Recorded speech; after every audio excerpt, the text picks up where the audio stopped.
When you enter the land that the Lord will give you as he promised, observe this ceremony. Exodus chapter 12, verse 25, the Passover. In brief, passage. Exodus chapter 12, verse 25, theme Passover setting, 14th to 13th century BC, Nile Delta. Key figures. Moses, leader of the Israelites, who ensures that God's instructions are carried out to the letter. Aaron, Moses' older brother, who assists him in carrying out God's orders. Pharaoh, leader of the Egyptians, who refuses to heed Moses' warnings of God's intentions. The Jewish holiday of Passover commemorates the Israelites' deliverance from their Egyptian slavery. It also celebrates specifically how God makes a distinction between the Israelites and the Egyptians, sparing the Israelites from the last and worst of the plagues. God's 10th plague against the Egyptian people kills all of the firstborn sons. In order not to harm the Israelites during this plague, God instructs his angel of death, a destructive figure, to pass over, hence the name of the holiday, the Israelites as it carries out his work. God tells Moses and Aaron to instruct the Israelites to sacrifice lambs and smear their blood over the door frames of their houses in order to distinguish their homes from those of the Egyptians. The angel kills the oldest son of every family in Egypt, including Pharaoh's own offspring, the crown prince. It is this event that forms the basis of the Passover holiday, Pesach, celebrated annually by Jewish families today more than 3,000 years later. When I see the blood, I will pass over you. Exodus chapter 12, verse 13. Origins and significance. Scholars are generally in agreement that, in line with standard biblical chronology, the Passover would have occurred around 1300 BC.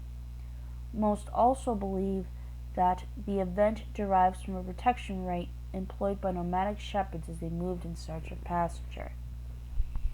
The blood of a lamb sacrificed in a protective ritual symbolized the life-giving power of God and protected the shepherds against any evil forces. The roasting and consumption of the lamb's meat, part of God's very detailed instructions to the Israelites at the time of the first Passover, would further seal the links between God and his people. The dramatic escape from Egypt gave this ancient rite a whole new meaning as it came to commemorate the victory of the Israelites' God over Egyptian gods and God's ongoing covenant with his chosen people. God tells the Israelites to take part in the ritual of the Passover where they enter the land he has promised to them, and to carry this out for generations to come. As God has protected the firstborns of the Israelites, their lives now belong to God, and this ritual observance honors that. Passover can also be seen to represent the idea that Israel's God's firstborn, whom he will continually protect. The bread of the Israelites. As well as eating the meat of the sacrificed lambs, according to God's instructions, the Israelites ate unleavened bread. This meant that it contained no yeast and therefore had not risen. Such was the rush accompanying the Israelites' departure from Egypt that there was no time to bake the bread with leavening yeast. Consequently, the Passover is also known as the Feast of Unleavened Bread, and during this time, Jews discard all traces of yeast from their homes and eat entirely unleavened foods. God also prescribes the eating of bitter herbs during Passover as a symbol of the Israelites' bitter lives as slaves in Egypt. Over the centuries, a number of other elements were added to the ritual of Passover, including special wines, foods, prayers, and blessings. Its significance in Jewish culture is inestimable. All subsequent acts of deliverance in the Israelites' history were seen as consequences of the Exodus and celebrated as extensions of the Passover. The holiday serves as a reminder of the drama and significance of the Exodus for God's chosen people. Pesach in Judaism. The Hebrew name for Passover, Pesach, is one of the most important Jewish holidays. As with two other major holidays, Shavuot and Sukkot, Pesach originally required Jews to make a pilgrimage to the Jerusalem temple to sacrifice an animal. When the Romans destroyed the temple in 70, most scholars believe it stood on the site of the Dome of the Rock, the Muslim shrine in the heart of Jerusalem.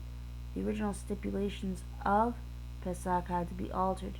These days, Most Jewish families celebrate the holiday at home, an arrangement similar to the original biblical tradition of holding the Passover in individual homes.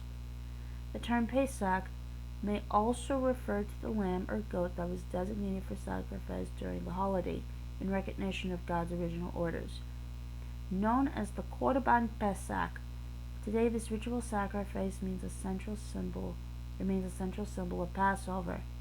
It is commemorated in a set of scriptural and rabbinic passages and the presentation of zerua, a symbolic meat-based food placed on the ceremonial Passover Seder plate but not eaten. The Seder plate also contains an egg to symbolize sacrifice.